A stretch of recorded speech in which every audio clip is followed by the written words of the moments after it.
जब लक्ष्मण जी उर्मिला के कक्ष की तरफ, अपने महल की तरफ बढ़ रहे हैं, तब सोच रहे हैं, मन में संकोच कर रहे हैं कि उर्मिला से किस प्रकार से मैं कहूंगा। सोचते सोचते जब अपने कक्ष में पहुंचे तो देखा कि उनकी धर्मपत्नी उर्मिला आरती का थाल लिए खड़ी है और कहती है कि हे स्वामी, आप निश्चित रूप से अपने बड़े भाई की सेवा के लिए वन में जाइए, मैं आपको बिल्कुल नहीं रोकूंगी, और रोक भी किस आधार कर सकती हूँ, आपके बड़े भाई। एक पत्नी, एक छोटे भाई की पत्नी का बड़े भाई के प्रति सम्मान देखिए कि उर्मिला रोकती नहीं है। तब लक्ष्मण जी कहते हैं कि उर्मिला, मेरे मन में तो संकोच था, तुमने तो मुझे उस संकोच से उड़ीण कर दिया, और इसीलिए कहते हैं पत्नी वही होती है जो पति यदि संकोच में पड़े तो उस संकोच को खुद पहले समझकर उस संकोच से बाहर निकालते, उसी का नाम पत्नी है। पति के मन में यदि कोई संकोच आए तो पत्नी मां दुर्गा बनकर सामने खड़ी हो जाए, उर्मिला जैसी तपस्विनी बनकर, उर्मिला जैसी वीरनी बनकर लक्ष्मण को जाने की आज्ञा दे दे। वनवास काल में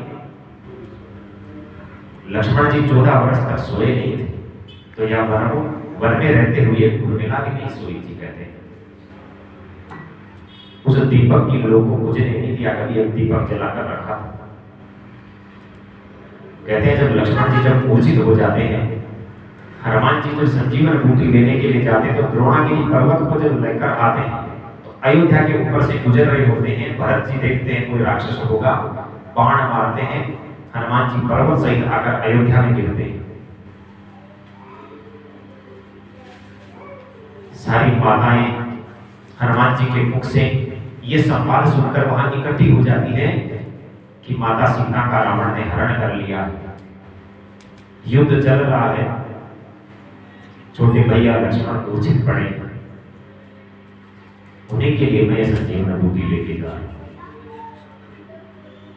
मां कौशल्या उस समय बोलती है कि हनुमान, राम से कहना अयोध्या में पैर नहीं रखना, लक्ष्मण के बिना अयोध्या में पैर मत रखना, लक्ष्मण नहीं तो तुझे भी तेरी पूरी जिंदगी का वनवास है। ऐसी मां, मातृशक्ति सोचे कि मां बनना है तो त्याग की मूर्ति बनना।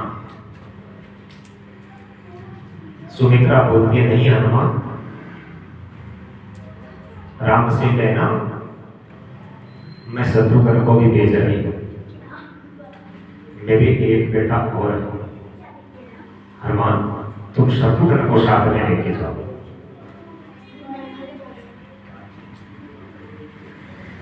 दुरानी जिठानी थी ना वो दोनों,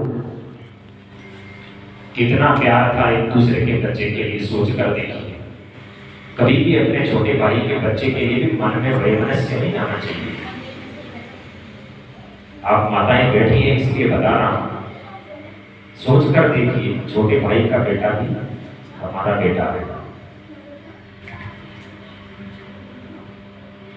कौशल्या मां कहती है ना कि वापस अयोध्या में पैर नहीं रखना, तो सुमित्रा आगे बढ़कर कहती है दूसरे को भी ले जाओ,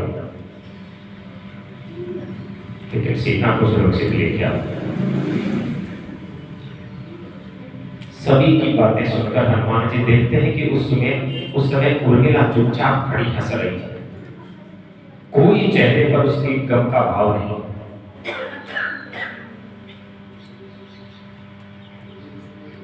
हनुमान जी कहते हैं देवी, आपके पति के प्राण संकट में है, इस रघुकुल का जो दीपक है वो बुझने वाला है, और तुम्हारे चेहरे पर ये मुस्कान शोभा नहीं देती। तब उर्मिला कहती है हनुमत लाल, आप चाहो तो 4-5 दिन यहां विश्राम कर, सूर्य की ताकत नहीं है जो उदय हो जाए, सूर्य उदय हो ही नहीं सकता।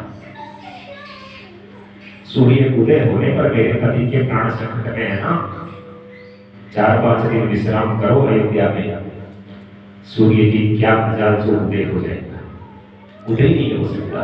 क्यों? आपने मुझे बताया ना कि मेरे पति प्रभु श्री राम की गोद में सर रख के सो रहे हैं, वो सोए नहीं है। 14 साल के वनवास में उनकी सेवा करते कभी वो सोए नहीं थे, जरा से थक गए हैं, इसलिए प्रभु की गोद में रखकर सर रखकर विश्राम कर रहे हैं, उठ जाएंगे। और जो भगवान मर्यादा पुरुषोत्तम श्री राम की गोद में सर रख के जो सो रहा है, काल उसका पाल भी मौका नहीं कर सकता, काल उसको छू भी नहीं सकता। तुम यहाँ रोको, विश्राम करो। ऐसी नारी के पास शक्ति होनी चाहिए कि अपने पति के प्राण भी यदि काल के गाल में समाये हो तो उसको भी रोक कर रख ले। ऐसी पत्नी को कभी बता करना चाहिए। उर्मिला की शक्ति थी, तो लक्ष्मण जी को शक्ति लगी,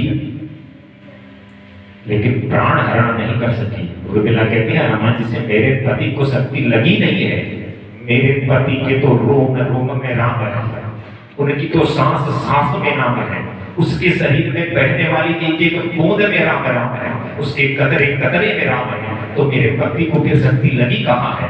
शक्ति तो राम को लगी है, तो राम खुद जानेगा।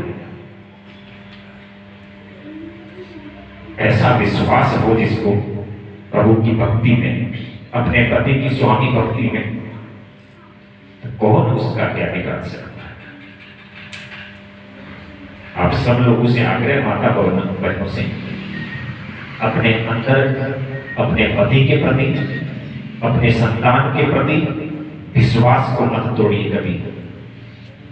विश्वास बना के रखिए, प्रेम बना के रखिए, प्रेम से सब कुछ है। रामचरितमानस प्रेम का अनूठा संग्रह है, इसके अलावा कोई दूसरा ऐसा ग्रंथ नहीं है जो प्रेम की हमें ऐसी शिक्षाएं दे सके। बाबा रसिक पागल हुए हैं, उन्होंने बड़ी सुंदर 8 पंक्तियां लिखी